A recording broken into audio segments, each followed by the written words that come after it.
Best health packages up to 80% discount. Tirumala Diagnostics.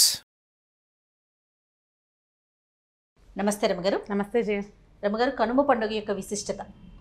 మూడో రోజు పండగ కనుమ పండుగని పశువుల పండుగ అంటారు.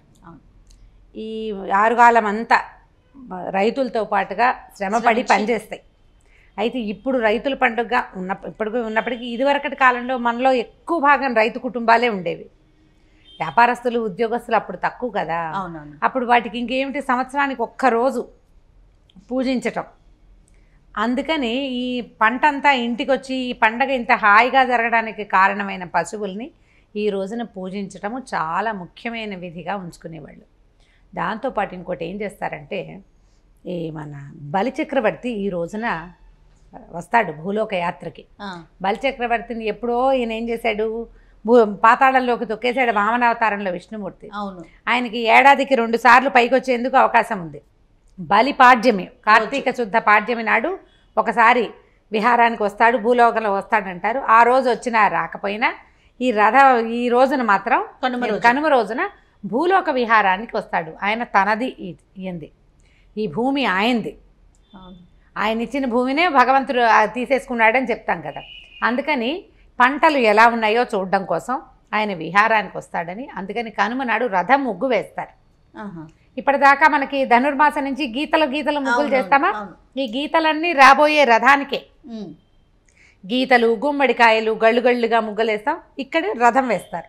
ఆ రథం కూడా ఏం చేస్తారు, తూర్పు నుంచి పడమరకు వెళ్ళినట్టుగా సూర్యుడితో పాటు వచ్చి సూర్యుడితో పాటు వెళ్ళిపోతాడు అనమాట. అందుకని తూర్పు నుంచి పడమరకి రథం నడుస్తున్నట్టుగా ముగ్గేస్తే రథానికి ఓ తాడు కడతాం, ఓ తాడు గీస్తాం. పక్కింటి తాడు మళ్ళీ ఈ తాడు పోయి పక్క రథానికి అతుక్కునేలాగా పల్లెటూళ్ళలో అట్లా కలుపుతారు. ఒక రథం మీద ఎక్కి దిగి ఇంకో రథం మీద ఎక్కి మళ్ళీ అది దిగాక ఇంకో రథం ఎక్కి అట్లా రథాల మీద నడుస్తూ ఆయన వచ్చి భూలోక విహారం చేసి పాడి పంటల్ని వాటిని చూస్తారని, ఆయన వచ్చే సమయానికి ఇళ్లలో ధాన్యరాశులు ఉండటము, ఈ ధాన్యానికి కారణమైన బసవన్నని గౌరవించడము ఆయన చూడాలి.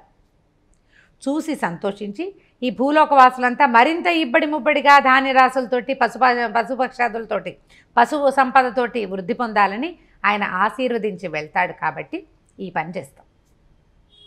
ఇది చాలా ముఖ్యమైన వ్యవహారం. అయితే మన ప్రాంతంలో ఈ నమ్మిక, ఇతర ప్రాంతాల్లో ఎలా చేస్తారో మనకు తెలియదు. దీంతోపాటు కనుమ నాడు మినుము తినాలని శాస్త్రం అది చెప్తారు. మినుము తింటే ఈనుము తిన్నంత బలమట. ముందు రోజు పండక్కి మనం పెద్దలకు పెట్టుకుంటాం, భోగినాడు తలంట్లు పోసుకుంటాం. ఈ రోజున ఏం చేస్తారంటే ఈ పశువులకి తప్పకుండా మినపొట్టు పెడతారు. గారెలు వండి గారెలు కూడా కోడెదూడలకి ఎడ్లకి తినిపిస్తారు.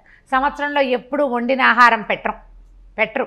ఇలా మనం తినే గారెలు బూర్లు వాటికి పెట్టరు కదా, ఆ ఒక్కరోజు పెడతారు. బసవడి వల్లే ఇవాళ మనం ధనధాన్య సమృద్ధితోటి ఉన్నామని భావించి చక్కగా కొమ్ములకి రంగులు వేస్తారు, ముఖానికి పసుపు రాస్తారు, బాగా శుభ్రంగా కడుగుతారు. కొమ్ములకి రంగులు ముందు రోజు సాయంత్రం వేసేస్తారు.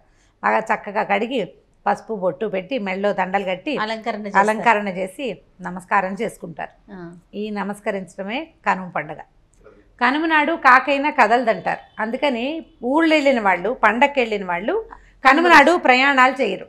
అంటే ఎడ్లకి ఆ రోజు పూజ చేస్తారు కదా. ఇదివరకు ఎడ్ల బళ్ళతోటే ప్రయాణాలు చేసేవాళ్ళు, అవును కదా. అందుకని వాటికి రెస్ట్ ఇవ్వడం కోసం ఇంకా ఆ రోజు ప్రయాణాలు పెట్టుకునేవాళ్ళు కాదు.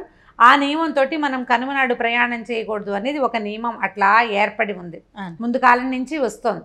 ఒకవేళ వెళ్ళిపోవాలంటే పండగ నాటి రాత్రే బయలుదేరిపోతారు, లేకపోతే సామాన్లు నిర్గమనం వేరే వాళ్ళ ఇంట్లో పెట్టి అట్నుంచి ప్రయాణం అవుతారు కనుమ నాడు కదలకుండా ఉండటం కోసం.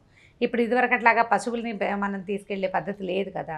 అయితే మినుము తింటాం. మనం పండగ రోజు గారెలు వండుకున్నా కూడా ఈ రోజున కూడా తప్పకుండా గారెలు తినాలని, గారెలు పెట్టాలని, పంచాలని చెప్తారు. మినుముతో చేసినటువంటి ఏ పదార్థమైనా పనికొస్తుంది.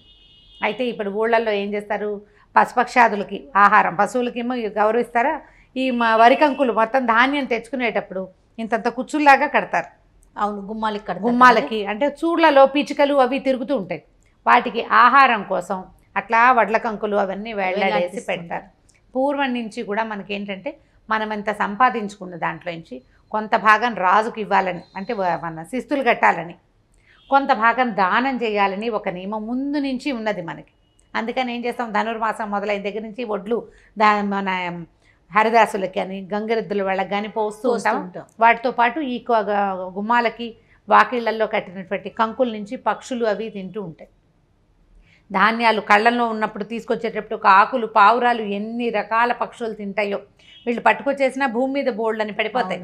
ఇవన్నీ ఆహారాన్ని తీసుకుంటూ ఉంటే రేపు మళ్ళీ మనం పొలాల పనులు మొదలుపెట్టినప్పుడు అవన్నీ మనకి సహాయం చేస్తాయి. పశుపక్షి ఆదుల్ని గౌరవించటమే ఈ పండగ యొక్క ప్రధానమైన ఉద్దేశం. కనుమ పండగ ఏముంది, చేసుకోవటానికే అనిపిస్తుంది. ఏదో ఇంట్లో దీపారాధన చేసుకుంటాం, గారెలు వండుకుంటాం, ఎవరికైనా స్నేహితులకు పెట్టడం, ఎవరికైనా ఇవ్వటం. ఈ గారెలు చేసి ఒకళ్ళు పాకం గారెలు చేస్తే ఇంకొకళ్ళు కారం గారెలు చేసుకుని ఫ్రెండ్స్ అటు ఇటు మార్చుకోవటం, ఒకళ్ళ వస్తువు ఇంకొకళ్ళు తినటం, తీసుకోవటం, కలిసి ఉండటమే పండగ యొక్క లక్ష్యం. వీటితో పాటు జంతువుల్ని ప్రేమించడము, జంతువులకి సేవ కోసం. ఒకవేళ ఈ సేవ మనకి కుదరలేదు, మన దగ్గర ఎడ్లు లేవు అంటే దగ్గరలో సమీపంలో ఏదో ఒక గోశాలలు ఉంటాయి, ఆలయాల్లో గోశాలలు ఉంటాయి.